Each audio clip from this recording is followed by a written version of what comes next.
Punta nga pala kami ngayon sa isa sa mga sikat na puntahan tuwing summer dito sa Aklan. At ito nga pala ang Hawili Beach na matatagpuan sa Tanghalan, Aklan. Pagpunta nga pala namin dito sa Tanghalan na hindi nga pala ito summer kundi araw ng Pasko. Dahil sobrang dami nga ng natirang pagkain sa Noche Buena namin ay napagdesisyon na namin na magdagat na lang. Hindi nga pala namin kasama dito si tatay kasi ayaw niyang sumama kasi sobrang layo daw. Ito nga rin pala yung unang beses na lalabas kami ng bahay ng Pasko. Naalala ko lang kasi tuwing Pasko ay hindi kami lumalabas ng bahay kundi tulog lang kami buong araw. Tipong ginagawa na naming rest day yung Pasko. O yung tipong tinataguan na lang namin yung mga inaanak namin. Chawot lang. Di ko rin inaakala na sobrang dami rin palang pumupunta ng dagat tuwing Pasko. Sobrang saya rin palang gumala tuwing Pasko. At buti na lang talaga umalis kami at hindi na ako naabutan ng mga inaanak ko sa bahay namin. Chawot lang. Kaya sa mga inaanak ko dyan, better luck next time na lang at maabutan nyo rin ako sa bahay. Pagkadating namin dito sa dagat ay hindi kami agad naligo kundi kumain na lang agad kasi lahat ay gutom na. Buti na lang talaga ay napadami yung handa namin nung Noche Buena kaya may nadala pa kami ditong pagkain sa dagat.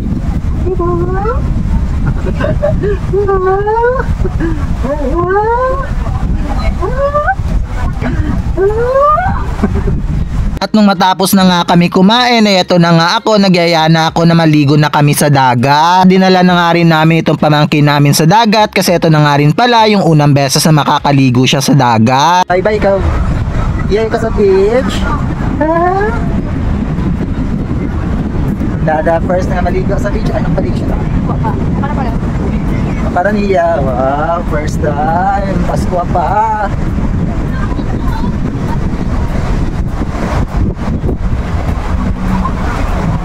Sige ba butang ay?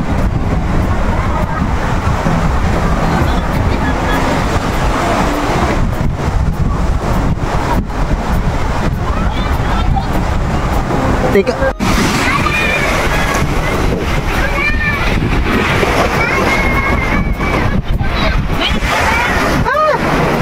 Ato ba ngayon ni? Iya, first nadok si Iya.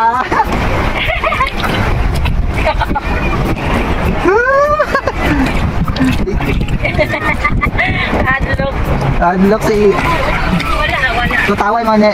Tatas ako siya na ako kara. Tutaway mo.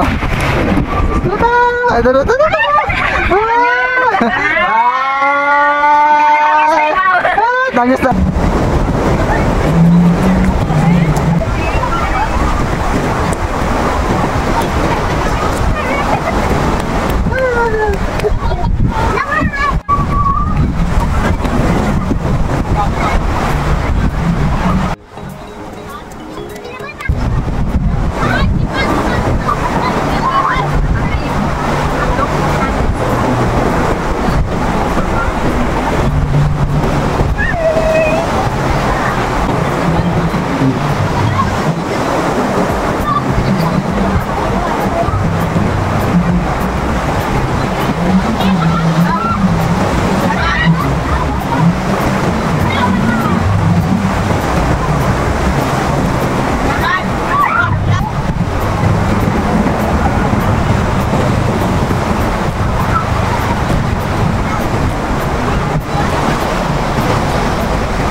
bago nga pala kami umuwi ng bahay ay dumaan muna kami dito sa mga nagtitinda ng tuyo. Dito nga pala sa tanghalan ay sobrang dami na nagtitinda ng mga tuyo. Sobrang mumura pa ng mga tinda nila. Tuwing napapadaan talaga kami dito sa tanghalan ay dito talaga kami dumediretso at bumibili. Nga pala sobrang dami na nagtitinda ng tuyo dito kasi malapit lang sila sa dagat kung saan sila kumukuha ng mga isda. Kaya hanggang dito na lang muna ang ating mini vlog. Paalam!